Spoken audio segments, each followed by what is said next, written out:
அஸ்ஸலாமு அலைக்கும். நான் உங்கள் ஷிஃபா குக்கிங்லேருந்து பேசுகிறேன்.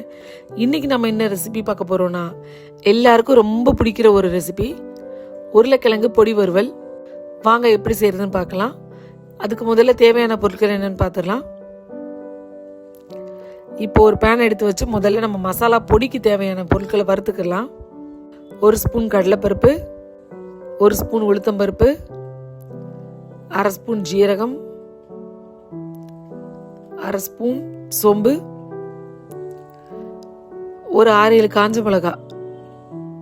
அது நம்மளோட காரத்துக்கு ஏற்ற மாதிரி சேர்த்துக்கலாம். அதோட ஒரு 2 கொத்து கருவேப்பிலை. இப்போ அடுப்பை லோ ஃப்ளேமில் வச்சு நல்லா வறுக்கணும். அந்த பருப்பெல்லாம் நல்ல கலர் மாறி வரணும்ல.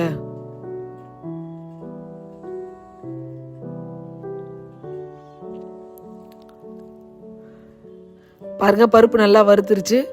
இப்போ நான் எடுத்து ஓரமாக ஆற வச்சிடுறேன். இதுக்கு முதல்ல நம்ம உருளைக்கிழங்க தாளிக்கலாம். ஒரு கடாயில் தேவையான அளவு எண்ணெய் ஊற்றிக்கோங்க. எண்ணெய் நல்லா காஞ்ச உடனே 1/2 ஸ்பூன் கடுகு. கடுகு பொரிஞ்ச உடனே ஒரு 2 கொத்து கருவேப்பிலை சேர்க்குறேன். கருவேப்பிலை பொரியவுமே நம்ம கட் பண்ணி வச்சுருக்க உருளைக்கிழங்கு இதில் சேர்த்துடலாம்.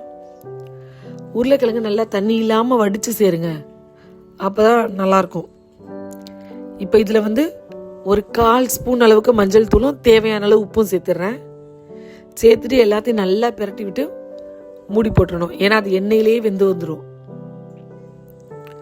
இதனால தான் உருளைக்கிழங்கு போடும் போது எண்ணெய் இல்லாமல் தண்ணி இல்லாமல் ஒரு வடிகட்டியில் வச்சு நல்லா வடிச்சிட்டு போடுங்க.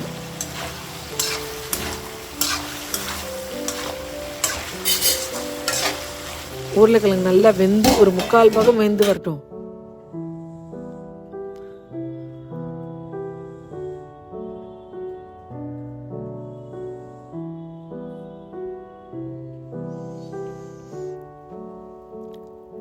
பாருங்க, உருளைக்கிழங்கு நல்லா அழகாக ரெடி ஆக்கிட்டு இருக்கு. இப்போ இது வெந்துருச்சான்னு நான் டெஸ்ட் பண்ணி பார்க்கணும். ஏன்னா ஒரு 3/4 வேக்காடு வெந்ததுக்கு அப்புறம் தான் நம்ம வச்சிருக்க மசாலா பொடி இதில் சேர்க்கணும். டேஸ்ட் பண்ணி பார்க்குறேன். கிழங்கு நல்லாவே வெந்துருச்சு. இன்னும் கொஞ்சம் தான் வேகணும். இந்த டைமில் நம்ம வறுத்து வச்சிருக்க பொடியை நான் மிக்சியில் நுணுக்கி வச்சுருக்கேன். இப்போ இதில் சேர்த்துட்டோன்னா இது மறுபடியும் ஒரு 5 நிமிஷம் வச்சு நம்ம நல்லா மசாலா ரோஸ்ட் பண்ணுறக்குள்ள இன்னும் மீதி இருக்கிற பர்சன்டேஜும் உருளைக்கிழங்கு குக் ஆயிரும்.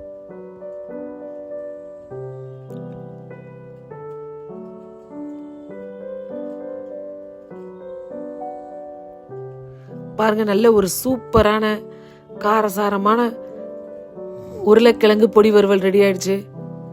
நீங்களும் உங்க வீட்டில் இதே மாதிரி ட்ரை பண்ணி பாருங்க. ட்ரை பண்ணி பார்த்துட்டு எப்படி இருந்துச்சுன்னு கமெண்ட்ல சொல்லுங்க. என்னோட அந்த ரெசிபிஸ்லாம் உங்களுக்கு பிடிச்சிருந்துச்சுன்னா என்னோட சேனலை லைக் பண்ணுங்க, ஷேர் பண்ணுங்க, சப்ஸ்கிரைப் பண்ணுங்க.